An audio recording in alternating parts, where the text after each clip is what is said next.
Bonjour à tous et bienvenue dans cette nouvelle vidéo. Et bien, si vous arrivez à deviner ce que c'est comme avion, vous êtes très fort. Je ne suis pas en Europe au moment de tourner cette vidéo, mais je vais néanmoins vous parler de quelque chose que l'on a appris, une sorte de retour d'expérience suite au conflit Ukraine-Russie. Vous l'avez vu dans le titre, la fin de la dissuasion nucléaire, point d'interrogation. L'idée c'est quoi? L'idée c'est de regarder un petit peu, de rebondir sur la lettre du chef d'état-major des armées de mi-avril dernier, voir un petit peu ce qu'il y met quand il s'adresse à ces hommes, aux militaires de l'armée française, essayer d'analyser un petit peu ses paroles, rebondir dans un deuxième temps sur qu'est-ce qu'est la haute intensité, et en tant qu'armée française, sommes-nous prêts à faire de la guerre de haute intensité, et ensuite dans un troisième temps, eh bien, nous amener à nous interroger sur la dissuasion nucléaire et se rendre compte peut-être que la dissuasion nucléaire a vécu et que maintenant il faut réinventer la dissuasion, ce concept un petit peu de gagner la guerre avant la guerre, mais avec une grille de lecture autour de la dissuasion nucléaire, d'une dissuasion conventionnelle, et vous allez voir pourquoi l'Ukraine-Russie est très important, et également une dissuasion cyber, tout ça après le jingle.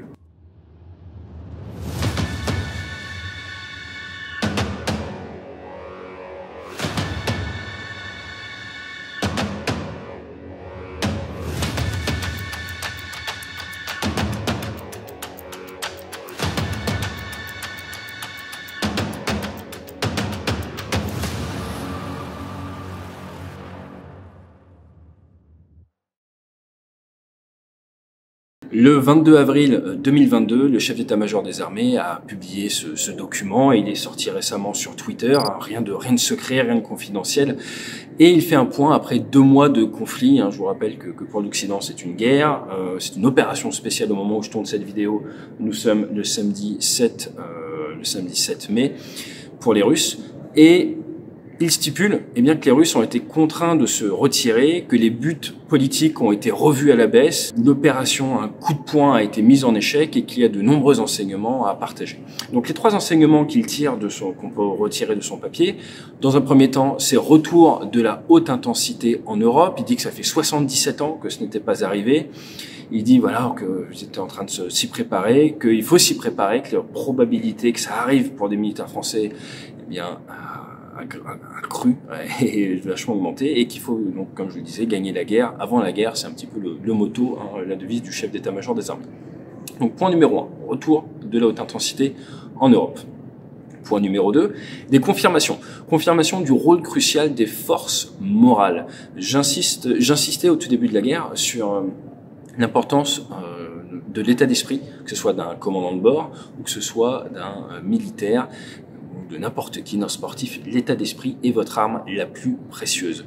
Donc il explique, le chef d'état-major des armées, que c'est grâce à cette force morale qu'il y a cette résistance, courage, volonté de se battre, et que la force morale est meilleure qu'anticipée, et que même si c'est ça qui a un énorme impact, et que cette force morale doit être entretenue, c'est très important.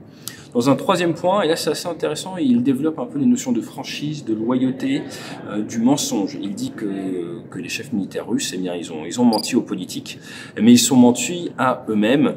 Et il insiste vraiment sur cette notion que il ne faut pas se mentir à soi-même, il ne faut pas mentir aux échelons supérieurs, que ça fait partie des devoirs du militaire d'être sincère, de dire la vérité et de présenter toujours les limites et les faiblesses, et également, très important, de donner du sens aux missions. In fine, il dit que nous avons changé d'époque, d'échelle et d'enjeu. Petite réaction à chaud par rapport à ces 3 points-là et par rapport à son texte où c'est quand même des mots assez durs. Je trouve intéressant, encore une fois on est apolitique et purement technique sur cette chaîne, je trouve qu'il parle des buts politiques revus à la baisse et d'une certaine manière qu'il prête des propos aux Russes sans rappeler quels étaient ces buts. La base d'un briefing, ou d'un débriefing, c'est d'expliquer quel était l'objectif de la mission, quel était l'état final recherché. Et je pense que quand vous vous adressez à toute votre armée, à des dizaines de milliers de personnes, plus de 100 000 personnes, il est important de rappeler comment il avait intellectualisé l'état final recherché des Russes, dire qu'ils n'ont pas réussi à atteindre leur objectif sans pour autant vraiment les réexpliquer. Je trouve que c'est dommage et ça va faire perdre un petit peu en crédibilité à ses propos, puisque ça fait j'ai prêté des propos aux Russes. Et depuis le début, on sait que dans le combat un peu de communication entre les pro-russes et les pro-ukrainiens, il y a ces points-là. Donc, sachant ça, voilà, je pense que c'est dommage que cette partie-là n'ait pas été plus carrée de manière à éviter pas une polémique, mais une petite faille dans son discours de ce côté-là. Voilà. Donc je pense que là, son état final recherché, c'était de raligner tout le monde, redonner du sens également, montrer aux militaires, sous ses ordres, eh bien, que ça avait été débriefé, qu'ils ont appris des choses, que son plan était dans la bonne direction, que c'est renforcé par ses enseignements et qu'il va falloir continuer à créer de la valeur, à aller dans la bonne direction pour le succès des armes de la France. Donc voilà, de ce côté-là, je pense que sa lettre a clairement réussi l'objectif. Voilà, le seul point que j'aurais, c'est je trouve dommage d'avoir qualifié même d'échec, mise en échec sur opération coup de poing. Encore une fois, je trouve que on aurait pu le tourner différemment ou l'amener différemment. Et vous allez voir pourquoi. Est-ce que derrière, ça va moins me permettre de rebondir sur d'autres points. La haute intensité. La haute intensité, nous en parlions depuis quelques années maintenant. Il y a eu beaucoup d'articles, beaucoup de choses ces derniers temps. L'armée française n'a du stock que pour tenir 3 jours. Toutes ces choses-là, vous en avez entendu parler. La haute intensité, effectivement, c'est renouveau. Nous le redécouvrons après des années à presque faire de la lutte contre de la guérilla, où le rapport de force n'était pas du tout ce qu'il est dans de la haute intensité.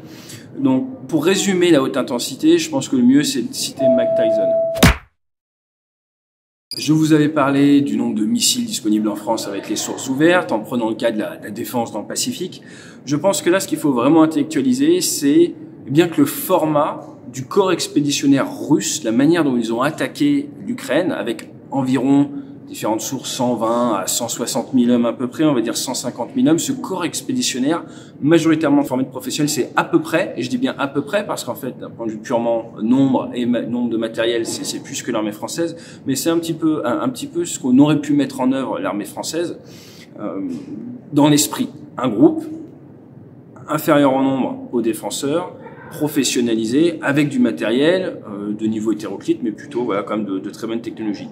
Et on a vu eh bien qu'avec ces à peu près 150 000 hommes, ils n'ont pas réussi à prendre la capitale. Je vais citer le chef d'état-major des armées, l'opération coup de poing a été mise en échec. Et derrière, eh bien là, ça n'avance pas à la vitesse où ça aurait dû apparemment. Je mets bien des pincettes parce que la guerre, ça peut durer des années, dans le Donbass. En tout cas, ça n'avance pas assez vite aux yeux des Occidentaux par rapport on va dire, aux exigences qu'ils avaient et ce qu'on penserait faire à leur place. Alors moi, je vous dis tout de suite, je pense que si c'est l'armée française qui était à la place des Russes, contre un pays comme l'Ukraine, je vous le dis, c'est apolitique et technique, mais voilà, ça c'est purement technique. On va mettre un pourcentage, à 80% sûr, on ferait pas mieux, je pense. Alors vous allez me dire, tu prends des risques en disant ça? Non, je pense honnêtement que face à une résistance très bien équipée et surtout très bien informée. Et ça, c'est un point important. Une des grosses leçons de cet engagement, c'est que avec un format d'armée professionnelle et un corps expéditionnaire professionnel, face à une défense, face à des combattants équipés de matériel moderne, très bien renseignés, vous n'allez pas passer. Et donc, du coup, on sait qu'un format d'environ 150 000 hommes professionnels, ça fait plus peur à grand monde. Vous allez faire peur à personne avec vos 150 000 hommes professionnels. Les navires de guerre, on a vu que c'est pas magique, que vous pouvez vous prendre un missile. Il y a eu les Exocet, là maintenant il y a les Neptunes, pareil. Les navires de guerre sont indispensables et resteront indispensables pour régner sur les mers, surtout loin des côtes. Mais on voit bien que dans des opérations de haute intensité, vous allez avoir de l'attrition, vous allez perdre des navires. Donc il est important de faire ressortir les limites et les faiblesses. Et là, je pense que c'est très important d'aller aborder la résilience de ce format d'armée professionnelle. Le format que la France, depuis l'arrêt du service militaire. Donc vous avez une partie de la population, une infime partie de la population qui est militaire de métier, qui est très spécialisée, très entraînée. S'il y a besoin dans un conflit de haute intensité, elle va être injectée, elle va aller au combat. Mais à cause des demandes de la haute intensité, elle n'aura pas la capacité à former une partie de la population qui est majoritaire, qui n'est pas du tout entraînée au maniement des armes. Il n'y a plus de service militaire, il n'y a pas de culture militaire en France de ce côté-là. Et du coup, vous allez vous retrouver avec une capacité à tenir dans la durée qui va être très courte. Et ça, je pense que c'est le point très important à comprendre, c'est que la haute intensité avec le format militaire français actuel, ça ne va pas durer longtemps du tout pour une question de stock et également pour une question RH, une question humaine et de spécialistes tout simplement. Plus l'on a développé le côté technologique de l'armement, plus il faut allonger la durée de formation des hommes et plus la régénération organique, comme on dit, va être compliquée, va être longue. Donc ça, c'est un point vraiment à comprendre. Donc si vous partez en plus avec des populations qui n'ont absolument aucune culture militaire, ben voilà, ça va poser d'énormes soucis dans la haute intensité. Pourquoi je vous dis ça? Le chef d'état-major des armées a dit que nous avons changé d'époque, d'échelle et d'enjeu. Peut-être qu'il va falloir changer notre manière de voir l'armée, notre manière de voir la chose militaire. Vous voyez, les Suisses, ils sont, personnellement, je pense que c'est pas un pays qu'on peut envahir, la Suisse. Tout le monde a une culture militaire, il y a de la réserve, il y a toutes ces choses-là. En France, eh ben, c'est très différent. D'où l'importance des forces morales, mais je pense que voilà, c'est un bon point de réflexion. Donc en résumé, la haute intensité, votre armée professionnelle va être engagée, il va y avoir de l'attrition et vous n'allez pas pouvoir reformer des professionnels rapidement de manière à pouvoir les réinjecter au combat. Donc vous avez des formats d'armée qui, dans le cas de la haute intensité, ne vont pas pouvoir durer très longtemps. Et c'est ça le talon d'Achille qui est mis en avant par ce qui se passe actuellement avec le retour de la haute intensité en Europe. Notre business model, si vous voulez, militaire, n'est pas fait pour de la haute intensité. Alors comment est-ce que nous en sommes arrivés là? Eh bien tout simplement avec la fin de la guerre froide. Guerre froide, là, vous voyez les chiffres, nous avions beaucoup d'armées, beaucoup de bases aériennes, beaucoup de chars, beaucoup de personnel. Fin de la guerre froide, après derrière arrêt du service militaire, bah oui, il n'y a plus vraiment d'ennemis. Et puis la dissuasion nucléaire, c'est magique, ça nous protège. Nous avons des sous-marins nucléaires lanceurs d'engins à la mer, H24, 7 jours sur 7. Si quelqu'un devait attaquer la France, il serait rayé de la carte, personne ne gagnerait, je cite Poutine. Mais la situation géopolitique a évolué. Le réchauffement climatique va amener un réchauffement des eaux et bien les zones de pêche vont bouger. Vous savez que la France a une gigantesque zone exclusive économique et là, forcément, d'un point de vue géopolitique, il peut se passer des choses. Comment est-ce que la France réagirait si demain, vous avez le groupe aéronaval chinois qui débarque, qui arrive et qui s'installe sur certaines de nos îles dans le Pacifique?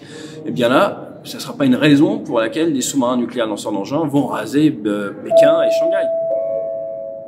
Vous pouvez également avoir des mouvements de population. Vous avez la Chine, tout le monde le sait, qui regarde, qui lorgne un petit peu sur du territoire russe dans le Grand Est. Vous avez, comme je disais, les îles du Pacifique. Est-ce que vous pensez vraiment que, voilà, si les Chinois veulent rentrer un petit peu en Russie, si on se fait piquer des îles dans le Pacifique, on va partir dans le feu nucléaire où tout le monde y perd? Eh bien non. Il y a de grandes chances que ça soit non. À partir de là, tout évolue. Tout évolue parce que avoir de l'arme nucléaire ne suffit pas à se prémunir des risques, des dangers des 40, 50 prochaines années.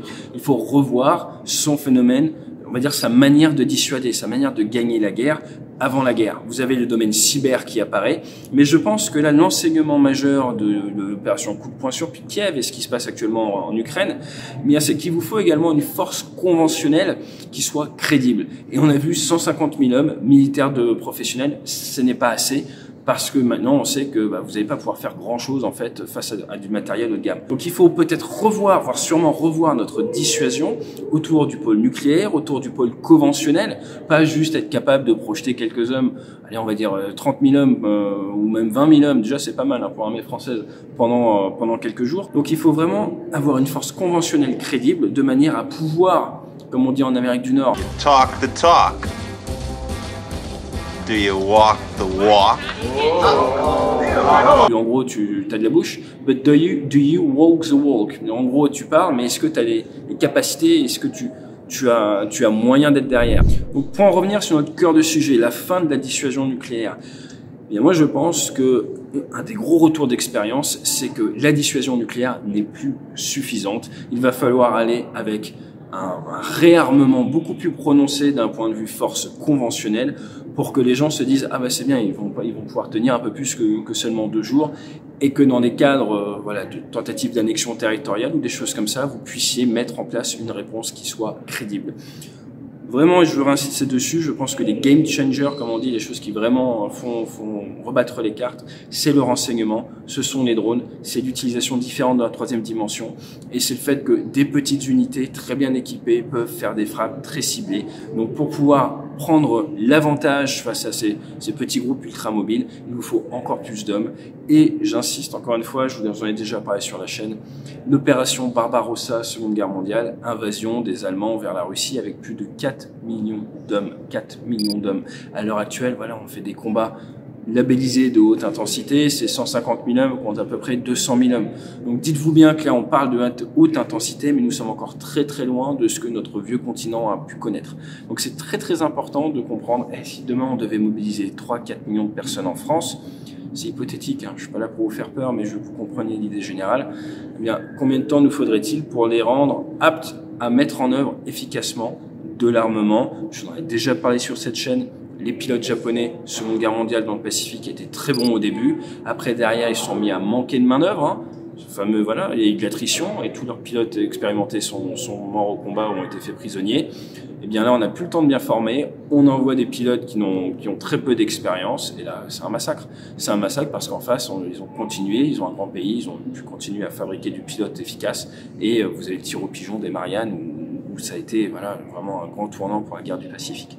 Je n'insisterai jamais assez sur la nécessité de former votre personnel, encore plus dans un monde de haute technologie. Cela doit s'anticiper et c'est pas quand on se retrouve voilà, le nez dedans dans la crise qu'on va pouvoir réussir. Je vais finir avec une métaphore. Si vraiment vous voulez essayer de le voir sous un angle différent, vous savez que c'est toujours, même si des fois ça peut un peu vous paraître bizarre, des angles différents pour vous faire comprendre mes propos. Si on regarde ce qui s'est passé par rapport aux masques, vous avez sous Roselyne Bachelot, elle avait commandé des masques, à un moment on lui a dit « Ah c'est pas bien, vous avez commandé des masques, ça coûte cher pour rien », c'est un peu plein gaz. Un peu la guerre froide si on peut dire. Ah, on a fait monter nos armées, plein gaz, on a peur, il risque de se passer quelque chose, on anticipe, on fait une grosse armée. Ensuite derrière, ah bah non, en fait la guerre froide est arrêtée, plein réduit. Et là, les armées, depuis 2010, à peu près 2012, ça a fait que descendre. Donc il faut réfléchir, haute intensité, et là encore, ça reste encore 150 000 hommes contre 200 000 hommes dans l'Europe. Haute intensité, il va falloir mobiliser, il va falloir former. Les Français n'ont jamais été, quasiment dans l'histoire de France, si peu militarisés ou si peu sensibilisés à l'art de la guerre. Et l'art de la guerre n'a fait que se complexifier ces dernières années. Si vous voulez être impactant maintenant, voilà, il faut être un peu geek, il faut savoir utiliser les drones, tout ça. Donc ça demande une vraie culture, ça demande une vraie formation. Il est peut-être l'heure de revoir notre dissuasion, de réfléchir à comment est-ce que l'on peut faire pour faire face aux challenges du futur. Et encore une fois, je ne fais que le répéter, c'est le fait d'avoir une armée qui est prête. Cette dissuasion nucléaire a très bien fonctionné pendant des décennies. Maintenant, il faut juste revoir un petit peu le modèle, l'augmenter si on peut dire. Mais c'est le fait d'être prêt au combat qui fait que vous garantissez la sécurité de votre pays. Je ne suis pas là en train de dire qu'il faut aller faire la guerre, pas du tout, au contraire. Le fait d'être prêt, vous prémunit d'une agression. Et c'est toute la dichotomie, toute la difficulté de la chose militaire, c'est qu'on se rend compte généralement de son intérêt que quand il est déjà un petit peu trop tard et qu'on a beaucoup tapé dedans d'un point de vue budgétaire. Donc voilà, c'était la réflexion que je voulais vous partager avec vous et c'est un 787 d'Étienne. Je vous dis à la prochaine, d'ici la Fly Safe, n'hésitez pas à me faire part de vos commentaires, c'est vraiment pour essayer cette vidéo de susciter le débat, mais du côté positif de la force. Il y a des mots forts. Ok, on met quoi derrière? Qu'est-ce qu'on met derrière? Si c'est pour, dans la foulée, envoyer 10% de nos avions avec quelques ATL-2 en Espagne et puis revendre une demi-flottille de Rafale Marine aux Indiens, c'est bien, mais vous voyez, il y a des grands écarts dans le discours. Donc, des faits, c'est mieux que des paroles, et je vais vous laisser là-dessus. Allez, fly safe.